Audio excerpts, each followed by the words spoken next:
यार आज के फिल्म मेकर अपनी मूवीज में इतना पैसा लगाते हैं, उसके बाद भी भाई वो फिल्म को इतना स्पेशल नहीं बना पाते जितना कि पंचायत ने अपनी सिंपलिसिटी से अपने आप को स्पेशल बना लिया। ये सीरीज इतनी भी ज्यादा लोगों को पसंद आ रही है कि ये सीजन 4 तक पहुंच चुकी है और अपडेट्स के अकॉर्डिंग बात करें तो अब इसका 5th सीजन भी हमको देखने को मिलेगा। कब और कैसे, इस पर थोड़ी देर में आपसे बात की जाएगी। फिलहाल पंचायत के ट्रेलर में मैंने कुछ डिटेल्स को नोटिस किया। इस ट्रेलर की पहली फ्रेम की शुरुआत होती है जहाँ पर की रिंकी जब अभिषेक से ये पूछती है कि अगर मम्मी हार जाती है तो तुम क्या करोगे, अगर मम्मी हार जाती है तो यहाँ पर वो एक बहुत ही शॉकिंग रिप्लाई देता है, अरे फिर तो रिजाइन करके निकल लूंगा, फिर क्या ही पॉइंट है 3-4 महीनों का। मुझे तो ऐसा लगता है भाई फाइनली सचिव जी ने कैट का एग्जाम निकाल दिया। सीजन 3 की एंडिंग को देखकर तो मुझे ऐसा बिल्कुल भी नहीं लगा था कि सचिव जी का सिलेक्शन कहीं होने वाला है। और यार मुझे तो यहाँ पर ऐसा भी लगा था कि वो अपना एग्जाम छोड़कर प्रधान जी को देखने आए हैं। लेकिन मेरा ये डाउट वहीं के वहीं क्लियर हो जाता है क्योंकि सचिव जी खुद कहते हैं कि उन्होंने एग्जाम देकर आए हैं।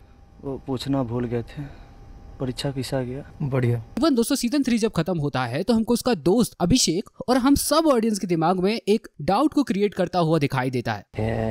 पुलिस केस लगने पे IIM में एडमिशन मिलता है क्या? और कहीं ना कहीं यार दोस्तों मैं भी यही सोचता हूँ कि अभिषेक का दिमाग इन लड़ाई झगड़ों में पड़ चुका है, तो शायद ही आने वाले समय में वो अपनी स्टडीज पर कंसंट्रेट कर पाए। वो अब पहले जैसा अभिषेक नहीं रहा जो कि सिर्फ और सिर्फ यहाँ पर टाइम काटने आया है। यहाँ के लोगों से उसका अब एक पर्सनल अटैचमेंट भी हो चुका है। अब गांव के लोगों की प्रॉब्लम उसकी प्रॉब्लम बन चुकी है। पूरे ट्रेलर में हमको वो जम के चुनाव का प्रचार करता हुआ भी दिखाई देता है। बाकी हाँ दोस्तों आपका क्या सोचना है इस बारे में प्लीज नीचे के कमेंट बॉक्स में बताइए। इसके बाद दोस्तों मंजू देवी के पार्टी के झंडे हमको दिखाई देते हैं जो कि ग्रीन कलर के होते हैं। इसके दो मतलब हो सकते हैं। पहला ये कि ये एक पॉजिटिव साइन हो सकता है। दूसरा भाई इसका एक बहुत ही साफ मतलब है कि मंजू देवी की पार्टी का चुनाव चिन्ह क्या है? लौकी। लौकी का कलर होता है ग्रीन और शायद लौकी के कलर को ध्यान में रखते ही उन्होंने अपने झंडे का कलर भी ग्रीन ही कर लिया। इसके बाद हमको रिंकी का एक डायलॉग सुनाई देता है, मम्मी का फैन पेज बनाए हैं। पर्टिकुलरली दोस्तों इस सीन के लिए मुझे रिंकी बहुत ही ज्यादा भोली भाली दिखाई देती है। शायद दोस्तों आपको याद होगा कि रिंकी ने कैट का एग्जाम भी इतने ही हल्के में ले लिया था, लेकिन जब उसने सचिव जी की बुक लेकर उसके सिलेबस को देखा तो भाई उसके होश उड़ जाते हैं। उसे ये बात समझ में आती है कि जिस पढ़ाई को वो इतने हल्के में ले रही थी वो पढ़ाई वाकई में बहुत ज्यादा कठिन है यार। सेम दोस्तों इस सीन में हमको भी उसका एक भोलापन दिखाई देता है। फेसबुक पर मंजू देवी का एक पेज बन रहा है, वहां से लोग मंजू देवी को देखेंगे और उनके वोट बढ़ेंगे। यहाँ पर दोस्तों इस सीन को देखकर मुझे ऐसा लगता है कि ये स्ट्रेटेजी बिल्कुल भी काम नहीं आने वाली, क्योंकि फुलेरा गांव में कोई भी इतना ऑनलाइन एक्टिव नहीं है। ये मैं बिल्कुल भी नहीं कह रहा हूँ कि गांव में फेसबुक नहीं चलाई जाती, लेकिन एक चीज मैंने यार फुलेरा में देखी कि दूर दूर तक किसी का इलेक्ट्रॉनिक आइटम से संबंध ही नहीं है। तो रिंकी की भाई ये स्ट्रेटेजी मुझे इसलिए थोड़ी फेल्ड लगती है। और भाई मैं अकेला ही इस बात से एग्री नहीं करता हूँ, प्रधान जी भी मेरी इस बात से एग्री करते हैं। पढ़ाई लिखाई छोड़ के सब हो रहा है। देखिए इसके बाद दोस्तों रिंकी की मम्मी मंजू देवी क्रांति देवी को चैलेंज देती हैं कि अगर दम है तो खुद के दम पे सीट लेकर बताओ। टाइन बनी फिरती हो, पंचायत का कुर्सी चाहिए तो अपना बल पे लो।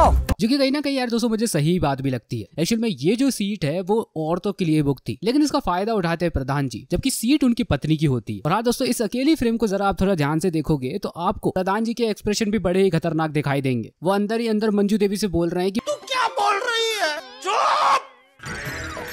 चुप हो जा, सातवीं फेल, चुप। बाकी यार दोस्तों मंजू देवी के इस डायलॉग को सुनने के बाद मुझे ऐसा ही लगता है कि अगर सीट एक महिला के नाम पे रिजर्व है तो महिला को ही पूरी राजनीति संभालना चाहिए। लेकिन भाई यार प्रधान को ये सब चीज पसंद नहीं है। अब इन दोनों के बीच में भाई क्या राजनीति है ये तो यही जाने। बात करते हैं यार अगली डिटेल। हमको यहाँ पर दोस्तों एक ठेले वाला दिखाई देता है और वो एक स्लोगन को पढ़ रहा है। पर इस डायलॉग को मैंने पढ़ा तो मेरे दिमाग में एक बात क्लिक हुई। मंजू देवी के कई पोस्टर्स में हमको सेम यही स्लोगन दिखाई देता है। अब आप सब लोगों के दिमाग में यही बात आ रही होगी कि आखिरकार गाँव में इतना कौन सगा होने लगा जो की अपनी दीवार पे ये सब लिखने देगा। तो यहाँ पर दोस्तों मैं आपको बता दूं कि ये कोई और का घर नहीं, प्रधान का ही घर है। सीजन 1 में जब सचिव जी को इनविटेशन दिया जाता है तो हमको यही घर दिखाई देता है। व्हाट अटेंशन टू डिटेल यार। लेकिन यार अभी भी मुझे एक बात समझ में नहीं आती कि मंजू देवी की दीवार पर आखिरकार क्रांति देवी के पोस्टर्स क्या करना है। मतलब मंजू देवी ने क्रांति देवी को अलाउ कैसे किया कि यहाँ पर वो अपने पोस्टर लगा सकती है। इवन दोस्तों कई जगहों पर मैंने ये भी नोटिस किया कि मंजू देवी के पोस्टर्स पर क्रांति देवी ने अपनी पार्टी के पोस्टर्स लगा दिए। क्या इस पर भी एक लड़ाई झगड़ा होने वाला है? कमेंट बॉक्स में बताओ भाई। इसके बाद दोस्तों आलू का बोरा एक बहुत बड़ी इलेक्शन की स्ट्रेटेजी को रिवील करता है और यार इस स्ट्रेटेजी को समझने में मुझे यकीन मानिए बहुत ज्यादा टाइम लगा। देखो भाई भूषण ने सारे के सारे आलू खरीद डाले कि भूषण भाई पहले पूरा ठेला का पैसा दे रखे ताकि वो सब लोगों को समोसे बनवा कर खिला सके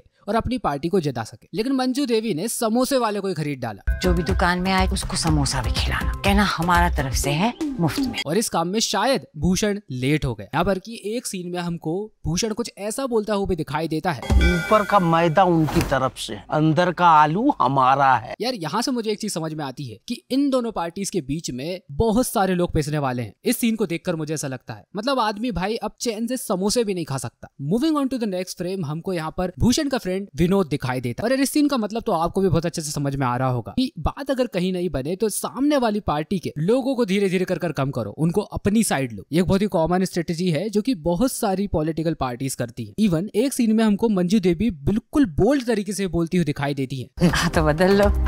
और तो भाई इस ट्रेलर में इस चीज को बताने की तो जरूरत नहीं थी, लेकिन विनोद एक सीन में ऐसा कहता है कि बार बार आने के लिए तो पार्टी चेंज करनी पड़ेगी। इसका मतलब भाई बहुत ही ज्यादा क्लियर है कि उसने भूषण को अभी भी कुछ नहीं बताया। जब उसको पता चलेगा तो क्या पता क्या क्या होने वाला है। बाकी हाँ दोस्तों, जैसा कि आपको पता है कि विनोद एक बहुत ही सीधा साधा आदमी है और उसके भोलेपन को ध्यान में रखते ही उसको खरीदने की कोशिश की जा रही है। लेकिन यार आपको क्या लगता है कि क्या विनोद भूषण का साथ छोड़ेगा, उसकी ही पार्टी में रहकर इन लोगों से दगा करेगा, इनको इन्फॉर्मेशन पास करेगा? नीचे जाके कमेंट बॉक्स में बताओ। और हाँ दोस्तों, इस ट्रेलर के पर्टिकुलरली इस सीन को देखकर तो मुझे सीजन 3 के क्लाइमेक्स की याद आ गई। शायद सचिव जी ने विधायक को जो एक डंडा मारा था, अब उसका बदला लेने के लिए उसका राइट हैंड खुद ब खुद आया है। बाकी मौके पे चौका मार दिया भाई विधायक के राइट हैंड ने। एक सीन में हमको भूषण का दोस्त माधव भी दिखाई देता है जो कि प्रधान के घर के सामने खड़ा हुआ है। और जैसे यहाँ पर घर के लोग लौटते हैं तो वो अजीब तरीके से हड़बड़ा जाता है। इस सीन का मतलब हम क्या समझे कि भूषण का कोई दोस्त है, वो अभी प्रधान जी के घर के अंदर है और शायद माधव घर के बाहर पहरा दे रहा होगा। और एकदम से जब सब आए तो वो एकदम से घबरा सा गए। इसके बाद दोस्तों एक सीन आता है जिसमें हमको खुशबू यानी विकास की बीबी अरेस्ट होती हुई भी दिखाई देती है। और कहीं ना कहीं दोस्तों मुझे इसका संबंध वो इलेक्शन वाले इंस्पेक्टर से कनेक्टेड लगता है, क्योंकि इस फ्रेम में हमको वो भी साइड खड़ा हुआ दिखाई देता है। शायद वोटिंग के दौरान धोखाधड़ी का चार्ज लगवा दिया होगा विकास के ऊपर और इसी चक्कर में उसकी शायद पत्नी भी पिस गई। यार एक फ्रेम में मुझे एमपी साहब थोड़े कंफ्यूज नजर आते हैं और कहीं ना कहीं यार मुझे ऐसा लगता है कि वो विधायक की साइड छोड़ सकते हैं, क्योंकि विधायक यार किसी भी हद तक गिर सकता है इस इलेक्शन को जीतने के चक्कर में। और एमपी यार मुझे अब तक तो बहुत ही अच्छा पर्सन एक दिखाई देता है कि वो कोई भी काम को करता है तो अपने एथिक्स के अंदर रहकर करता है। लेकिन विधायक के लिए एथिक्स वेथिक्स कोई मायने नहीं रखते। वो जंग में कुछ भी जायज है वाली स्ट्रेटेजी पर चलता है, भले ही किसी का कितना नुकसान क्यों ना हो जाए। भाई वो अपनी गंदी पॉलिटिक्स तो बिल्कुल भी नहीं छोड़ने वाला। और शायद इन्हीं सब चीजों के चलते हुए शायद खुशबू का अरेस्ट भी उसने करवाया हो। बाकी दोस्तों इस सीन को देखकर अगेन मुझे पंचायत की सीजन 3 के क्लाइमेक्स की याद आ गई। शायद दोस्तों आपको याद होगा कि एंड में हमको एक बहुत ही वॉयलेंट म्यूजिक सुनाई देता है पंचायत की ही टोन में। पंचायत के इंट्रो म्यूजिक को थोड़ा आप ध्यान से सुनिए।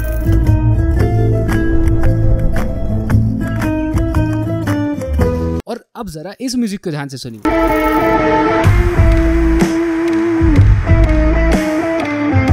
दोनों म्यूजिक में भाई बहुत ही ज्यादा अंतर है। और दूसरा वाला म्यूजिक भाई वॉयलेंस को दर्शाता है कि अब फुलेरा के जो हाल है वो हाथ से जाने वाले हैं, अब कंडीशन बहुत ही ज्यादा वॉयलेंट होने वाली है। और कहीं ना कहीं यार मुझे ये प्रेडिक्शन सही भी लगता है। पहले सचिव जी का पिटना, उसके बाद इन सब लोगों के बीच में लड़ाई होना। मुझे ऐसा लगता है कि पंचायत के क्रिएटर्स को सीजन 3 के एंडिंग में जो लड़ाई हुई थी वो कहीं ना कहीं यार बहुत ज्यादा पसंद आ गई है। बाकी हाँ दोस्तों एक सीन में हमको प्रधान जी का एक प्लान समझने को मिलता है। उनका ये कहना है कि पंचायत के चुनाव तो हम ही जीतने वाले हैं और इसके बाद जो विधानसभा के चुनाव होंगे उसमें वो विधायक को हराने वाले हैं। अब क्या होता है क्या नहीं ये तो भाई समय ही बताने वाला है। पहले पंचायत के चुनाव में उनके चमचों को पटेंगे, फिर विधानसभा के चुनाव में उनको धाई के पटकेंगे। लेकिन सीजन 5 तक ही सही अगर ऐसा कुछ होता है तो सच में भाई देखने में मजा तो आने वाला है। विधायक जी की जब हेकड़ी निकलेगी तो सच में भाई वो चीज देखने लायक तो होगी। बाकी यार विधायक बहुत ज्यादा घबराए हुए हैं क्योंकि ये तीनों लोग मिलकर बहुत बड़ी खबर उसके पास लेकर आए हैं और ये बात मुझे भूषण के एक्सप्रेशन से पता चलती है। बाकी यार अभिषेक और रिंकी आपस में बहुत ज्यादा अटैच होते जा रहे हैं। इस ट्रेलर में हमको ये चीज देखने को मिलती है। आने वाले समय में ऐसा ना हो कि कैट के एग्जाम के लिए उसने इतनी ज्यादा तैयारी की, एक समय पे आकर शायद वो एज अ सचिव ही इस गाँव में कंटिन्यू करने का सोचे। बाकी हार दोस्तों खुशबू के अरेस्ट होने के पीछे एक और बहुत बड़ा रीजन हो सकता है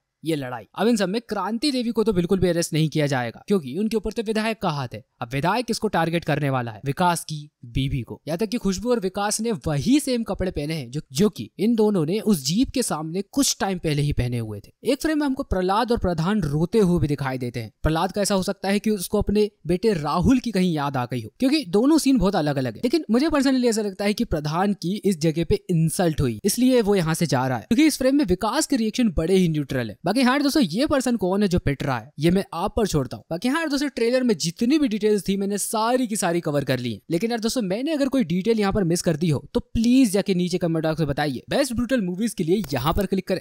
चलिए यार मुलाकात होगी दोस्तों आपसे अगले ही एक वीडियो में। तब तक के लिए बाय।